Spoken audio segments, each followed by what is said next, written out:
Greetings and welcome to another episode of High Point, Turning Point, and Endpoint. In this entry, I'll take a look at the latest installment in the Jurassic Park World franchise, which of course is Jurassic World Rebirth. In previous videos, I have declared that the Jurassic Park World franchise has in fact reached a sort of endpoint, that the movies have lost their way and sort of evolved into just generic action movies that occasionally feature dinosaurs. And while no means excellent, Rebirth at least attempts to return to form and does follow the simple formula of the first three Jurassic Park movies. And with that simple plot, a group of adventurers, basically mercenaries and scientists in this case, venture to an isolated island that's home of three of the largest dinosaurs left on the planet in hopes of getting DNA samples to synthesize a miracle heart disease cure. Along the way, they rescue a shipwrecked family, and of course, soon everything goes wrong, and they are separated and are forced to fight for their survival. So pretty much very simple, similar to Jurassic Park, Lost World, and Jurassic Park 3. And overall, I would say the characters are adequate. Even a few of them are actually even likable. However, if you are an experienced moviegoer with this franchise or just movies in general, you can pretty much easily pick out right away which characters will die and which ones won't, which I think is a little bit underwhelming. But there are three main characters, I would say, being Zora Bennett, Dr. Henry Loomis, and Duncan Kincaid, that I do want to highlight.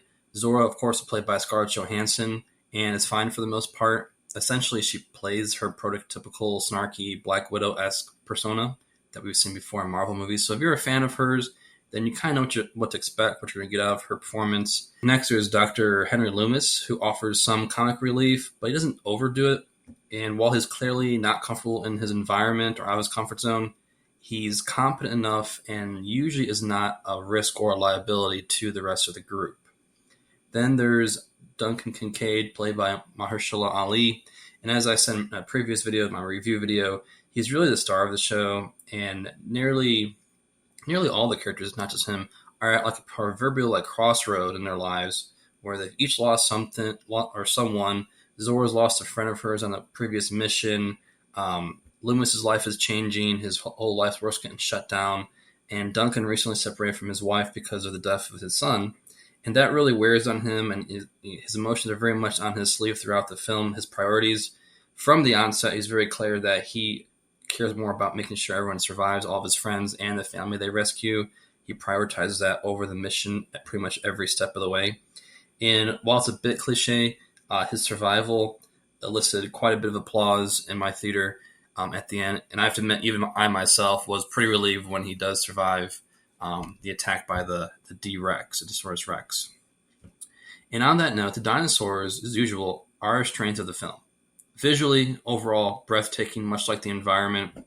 In Rebirth, though, the dinosaurs truly feel like they are a part of that environment, where the Spinosaurus blends in on, next to some beachside rocks. You have the T-Rex, who's basically lounging, hiding in the grass, the riverbed grass, barely visible. Truly, the dinosaurs seem to have adapted and become part of their tropical home.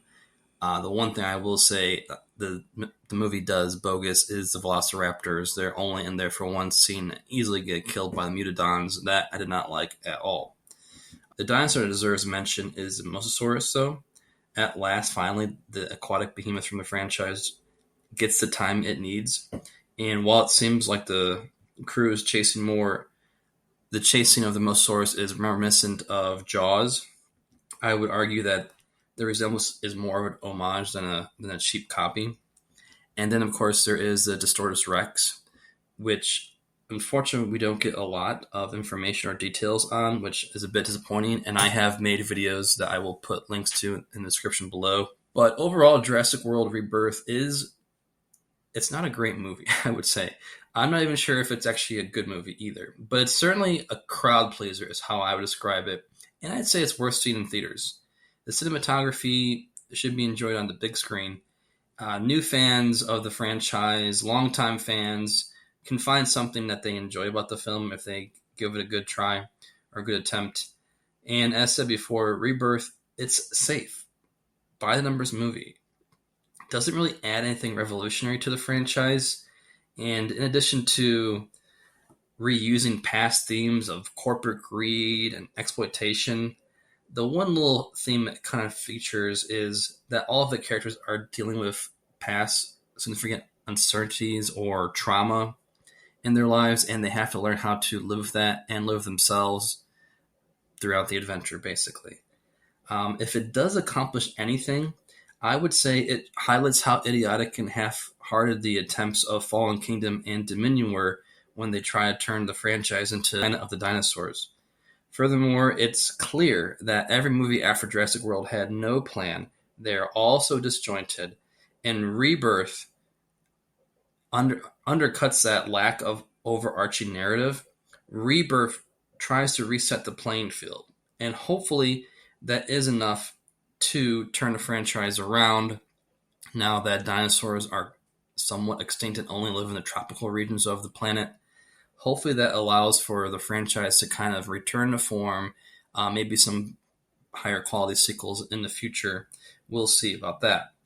But on that note, look out for my next video, which will be sort of a recap on the entire Jurassic Park World franchise, just looking at the high points, the low points, turning points, and if it has indeed reached its end point. So, as always, thanks for listening.